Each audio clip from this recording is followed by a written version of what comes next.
Welcome back to Sailing Taranto. My name's Rick Coleman. I'm a Kiwi, a biker and a sailor, not necessarily in that order. This video series begins in April 2023 in Cormigello, Italy, with a fresh late snowfall on the Brenta group of the Dolomiti as a backdrop and the promise of milder weather to come.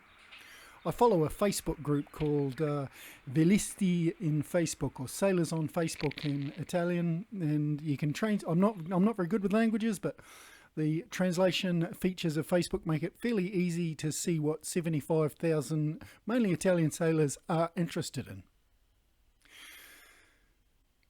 It was here that I spotted a skipper asking the group if anyone was available to help sail a 41-foot hunter yacht from Curacao to the Netherlands.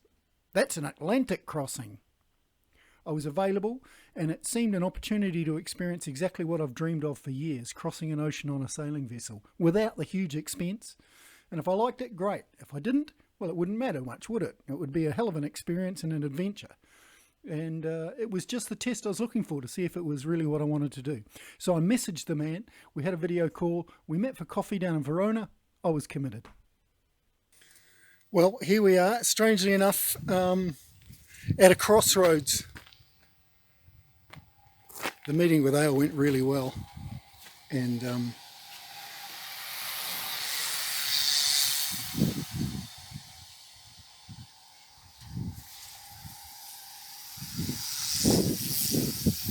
we've got to look out for on these roads.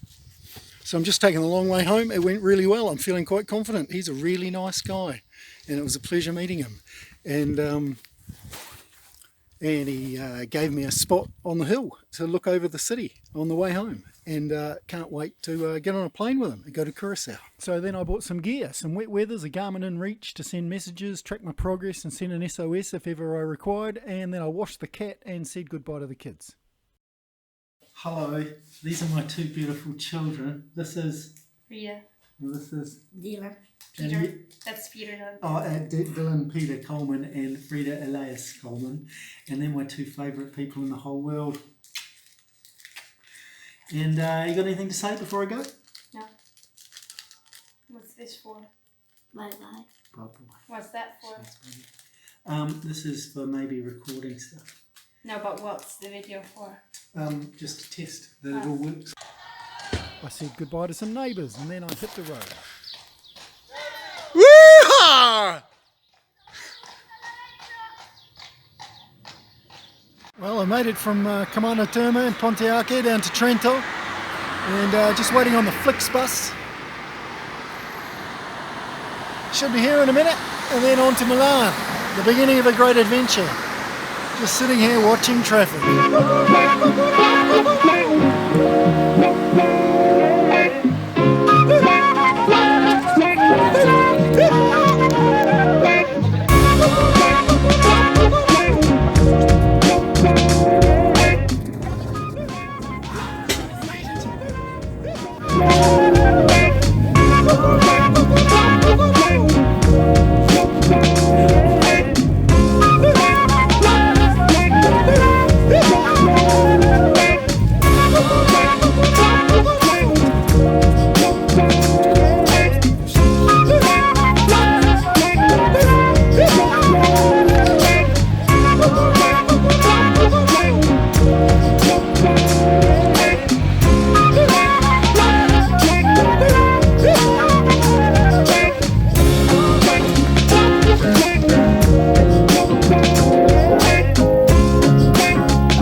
stuffed up quite a bit actually. I went to catch a Flixbus in Trento. I had to catch a bus from Pontiac down to Trento to catch the bus. And I was there within plenty of time, had lunch. I was there 15, 20 minutes before the bus was due to arrive, looked for a Flixbus, couldn't find it. The last time I'd been there, it was always on the river side of the road. I did notice some buses on the other side which had Flixbus logos on them, but the number wasn't my number. So I thought, well, clearly it's on the road south, so it must be the right one. So I sat there, and then at exactly the departure time, 14:05, a bus took off from the other end. I thought, oh my God, that was my bus. And it was. So then I sprinted to the train station in order to get here. Managed to buy a train ticket. Had to run to the platform to get to that bus, to get on that train. So I was pretty stuffed carrying all my luggage. And then got the second one. Oh, hold on, then had to change trains in Verona. Just about got caught out in Verona with another situation like that where I got off the train, and of course first thing I did was look for the platform that the next bus was on. And I had the train and the bus, blah, blah, blah. It was a train. The train number was displayed, and it said platform 4, which was great because I was on platform 3 and it was just the other side of the platform. So I didn't have to go down the stairs or anything. But then I noticed, having had the experience with the bus, that I'd want to be careful. And there was a huge bunch of people on the other platform and not on the one I was on. So I went back to have another look at the signboard, and it had changed from 4 to 6. So, and this was like 2 minutes before the train was due to come. So I sprinted over and got on that train, really puffed. And then what else happened? Milano station was huge. Wanted to get the shuttle bus to from the central train station to Linate Airport in Milan, because Milan's got a number of huge airports. And just as I managed to make my way out of the station, because the station was absolutely vast and there were so many people. And I've got, 30 kilos of luggage. So it took me a while to get outside the door, and I got in time just to see the shuttle bus drive off. And there's one every half hour, so I'd waited a half hour for that. But anyway, and then I've walked the 1.2 kilometres from the Linate to here. And now I'm here, and I can go and drink a beer and have a burger or something, I guess. Just in the restaurant, because it's a very grim part of town. There's like car parks, rough housing estates, and more car parks. And it's under a flight path. It's alright, I'll be in the Caribbean in a minute. I met Captain Ale and his partner at the airport in the morning. We loaded up the spare space in my bags with his second-hand storm jib and put some life jackets in and secured the bundle with gaffer tape and flew to Amsterdam for lunch.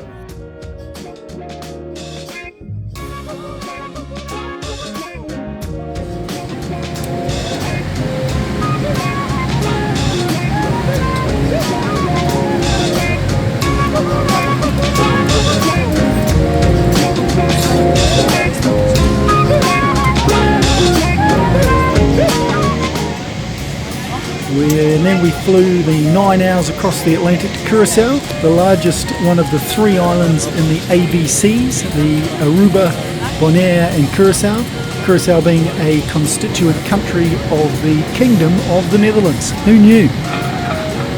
Geachte passagiers vanuit de cockpit, de eerste passagier met de laatste approximatie voor Curaçao. Het wordt jullie van alles uitgedaan en moest je snel naar het bureau om zo weinig mogelijk richting Curaçao te brengen. Hartelijk dank voor het kiezen van ons. En we hopen jullie.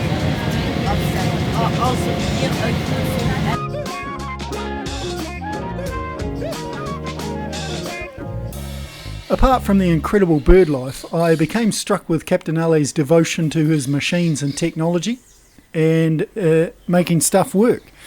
He didn't drink, however, and never trust a man who doesn't drink, my granddad used to say.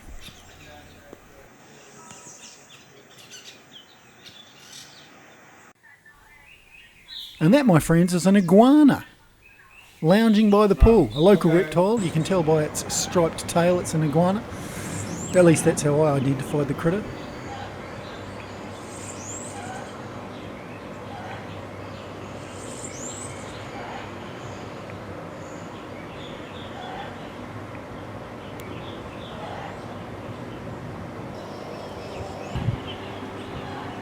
No, it's great. It's not a regular. Oh look, a green parrot.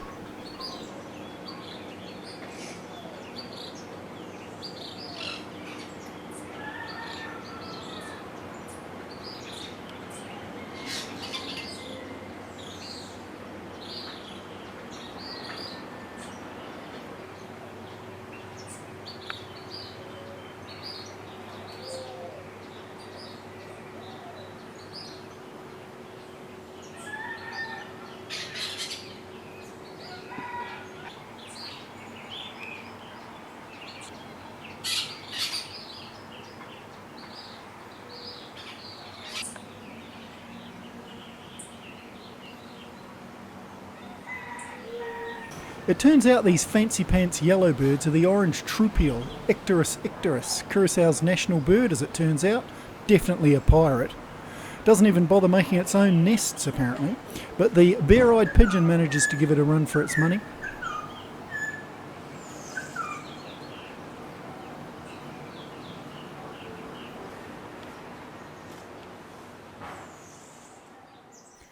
Meanwhile, I get my first-hand look at the yacht Rain B. I saw a little bit of degradation. I saw some pretty old sails, questionable rigging, and honestly I was a little nervous after that first encounter. But Hans was confident, Captain Ale was compliant, and who am I to judge?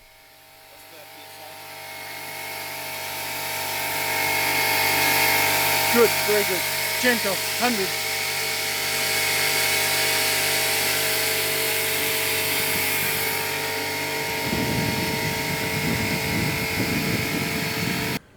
And Ori inspected below the waterline, giving the bottom a bit of a scrub, and later went up the rig for a peek as well.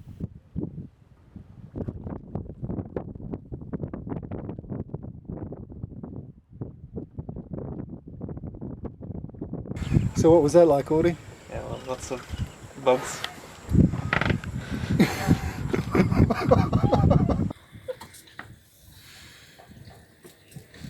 Can you catch my phone? Yeah, sure.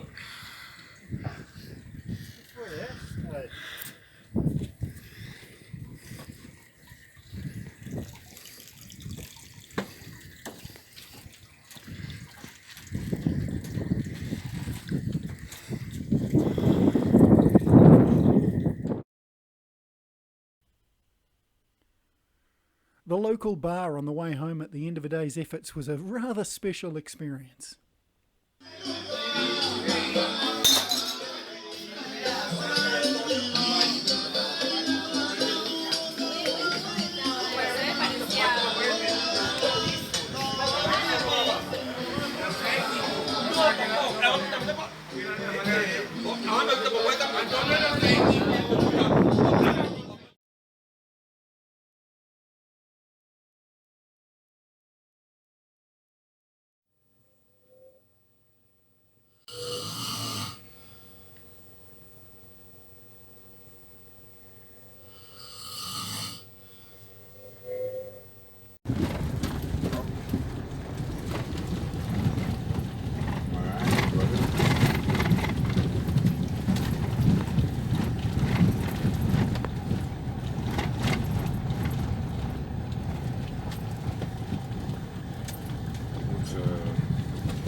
We kunnen er altijd uit, want jij kan achteruit rijden.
Maribor.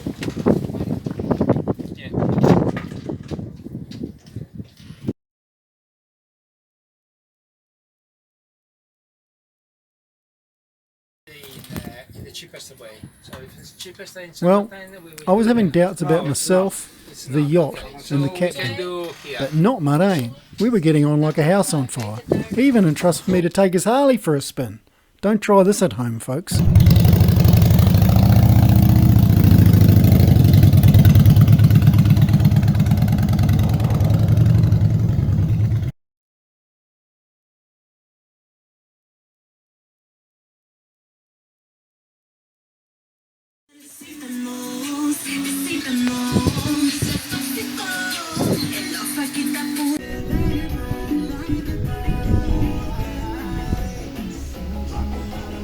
Cutting his hair.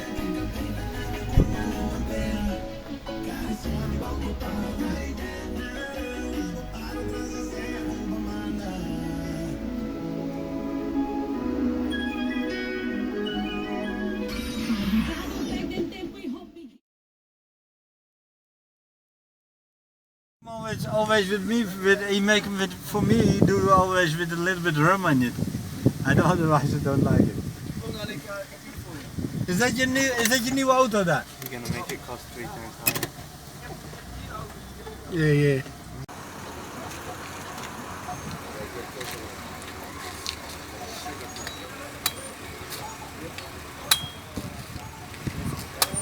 Oh, his fingers doing the rum.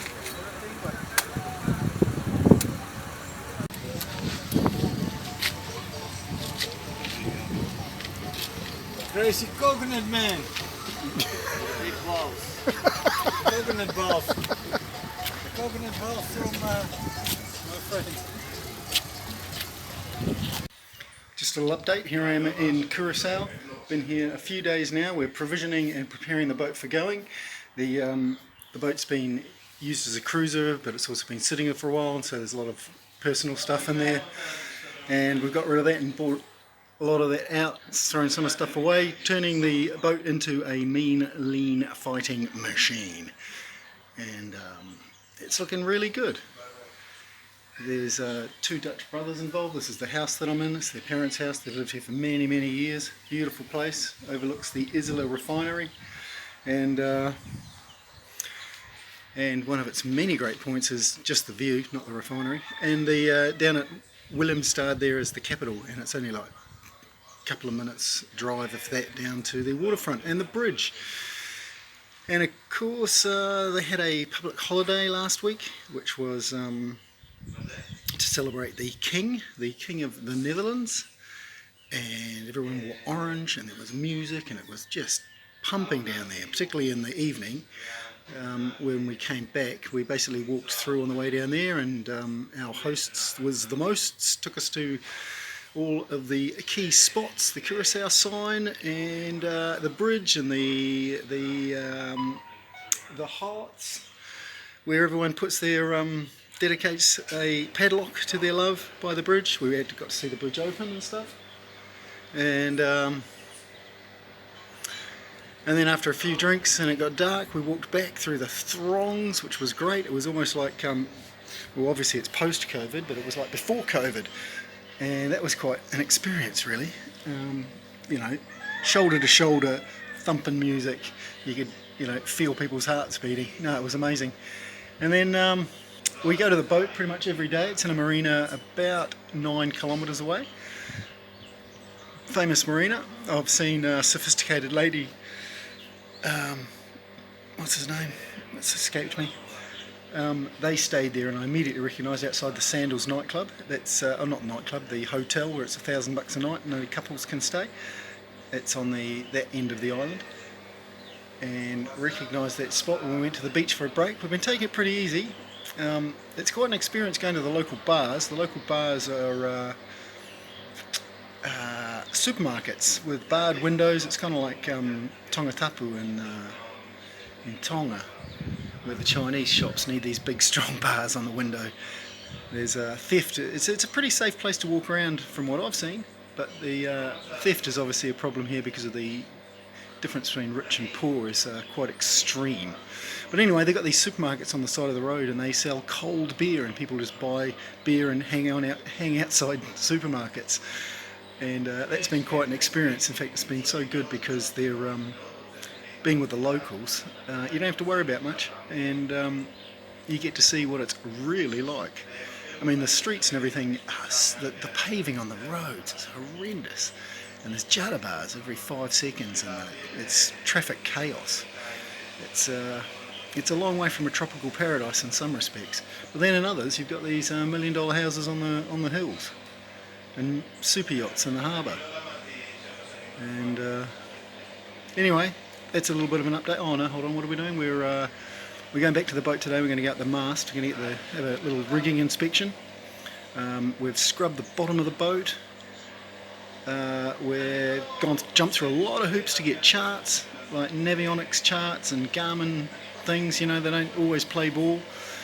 And there's old systems and new systems and trying to format cards and all sorts of palaver like that. But we're working through that. We initially thought we might go on a Sunday, but now it's pushed to maybe a Monday, might be Tuesday. It's totally weather dependent and preparation ready. We're obviously not going to push it, you know. We all know that speed kills in this game. So we're just taking our time.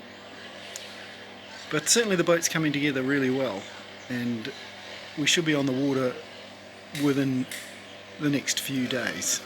So maybe I'll get back and do another report like this later on.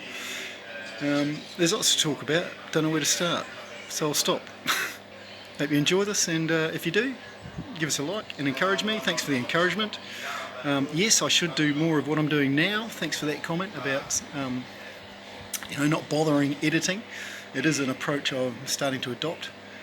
And what other comments were there? Just positive, keep it up. So I will, and this is an example of that. And as for crew, the boat's owned by Rob and Hans. They're a Dutch couple of blokes, and they're the ones whose house I'm in now. And then there is Alessandro, Ali, who's the skipper. He's a paid skipper. He's come here specially just to do this, and he's the guy who roughly, not employed, but offered for me to come along for the price of the airfare. And I'm being very well looked after. Thank you very much, Hans and Ali. And then who have we roped in? Moraine. He's got a hard name to pronounce, so I remember him as Glacial Moraine. He's a young guy. He's a real character, super amazing character. And in fact, I went through his glove box yesterday and found this. Hopefully I can overlay that on the screen. And he's coming along, and also a Israeli doctor who's travelling the world before he does his service. Audi, he cleaned the bottom of the boat. He's done some hard yards for us actually. Hopefully he stays with us. He's been headhunted by others because everyone wants an Israeli doctor on their boat. So we'll see what happens when we get to Saint Martin. But right now he's coming, and so that's our crew. The Dutchman, the owner of the boats, the owners of the boat. They're not coming with us, but we'll see what happens. Anyway, ciao for now.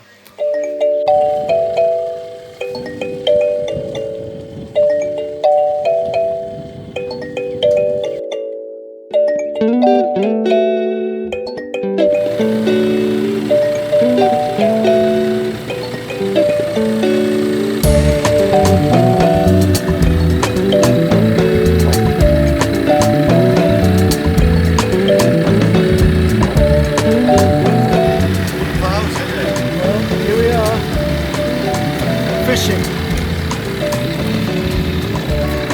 We're going to go out fishing. Top quality local boat.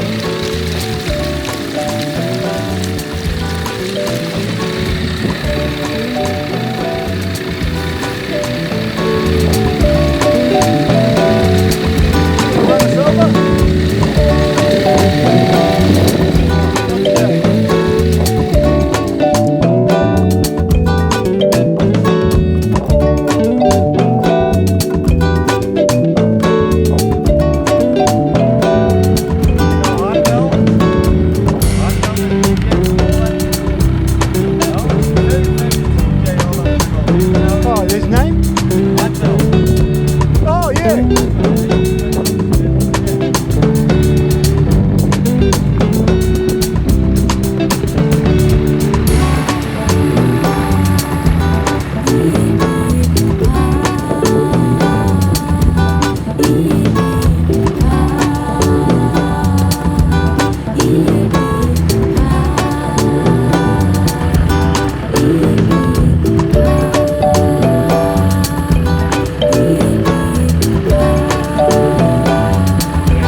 So Jay-Z could be there, yeah?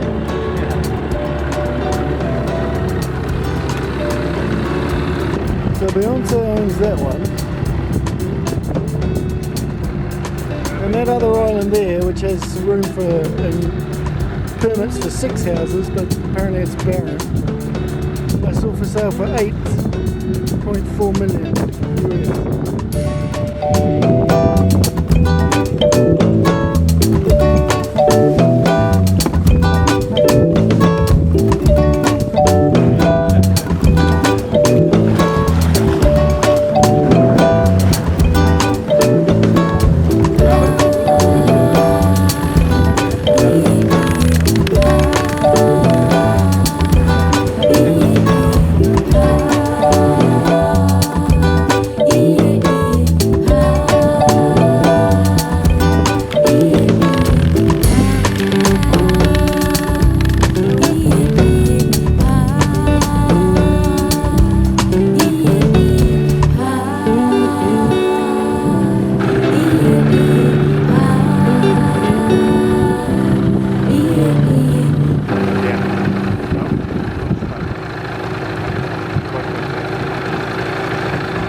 This is one of those cable laying ships.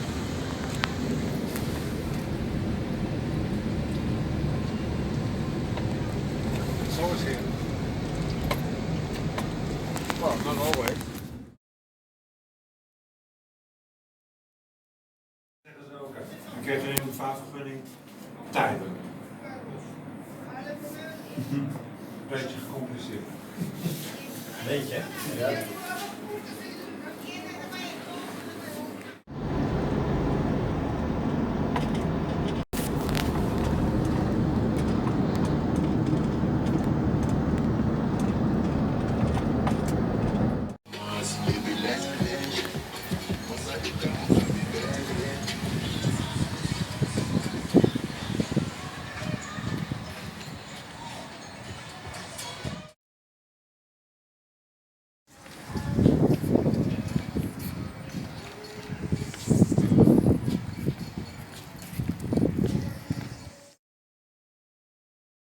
Well, here we are. It's getting really real now. He's got a form that lets us go, I think, in 12 hours. And now they've just got to go into customs and sort the customs. And as you can tell, it's got dark since he walked in there. So obviously he's getting a little bit of a hard time or thoroughness, because this boat is being ultimately exported to the Netherlands, where we're taking it. So they probably want to have a say in that. But certainly the immigration was quick. That was quite a bit of fun, actually. Very casual. I was not told off for making a little video. Not that they saw me do it, but that's the kind of thing I am. It's the only thing I do. We finished sorting the boat out. We've filled it up with diesel. In fact, there's a whole ton of jerry cans in the back of the van, a whole bunch of empty ones. And we've filled up all our water. And we've moved in, and we're actually going to go back and sleep there tonight. So we're going to sleep on the boat tonight and go till probably by 10 tomorrow morning is the plan. And we're going to sail 500 nautical miles to the Virgin Islands and St. Martin. And I believe there's two parts to it. There's a Dutch side and a French side, and we're planning on going to the French side. The hardest part of the sail is apparently going to duck around the bottom corner of Curacao itself, because the prevailing wind, the trade winds in fact, are coming from the southeast, and we're going to go down the southeast and come around the corner and head northeast. And apparently we were told last night over dinner that it could be the roughest part of the journey, and it often is, and getting around that corner because of currents, tidal flows against the prevailing wind. And as we all know, wind against tide makes the waves stand up, and we're going to be quite heavily laden. It's going to be kind of a shakedown tour, I reckon. you know, what we like, what we don't like, and starting to work as a team. This 5 days will be quite good, you know. Maybe some people will jump off at St. Martin. St. Martin's also a duty-free island, so there could be some provisioning as well. What else can I say about it? I guess that's about it. Thanks for joining me as ever. Okay, this is the last walk. We've had our last dinner last night, and now we've had our last breakfast. A beautiful looking van in the corner of a main road opposite a cemetery. And now we're walking back down. This is the last walk that we're going to do down this marina. We're on our way. We're about ready to untie the lines. This is the marina pier. You get a lot of boats like that. Some of them obscene, like really obscene.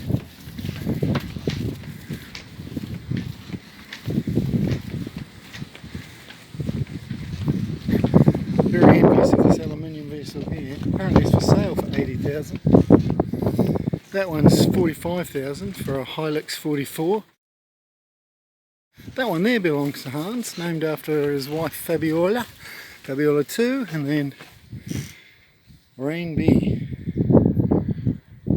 This is the one that's going to be our home for the next month. That's Audie. He's going to keep us alive.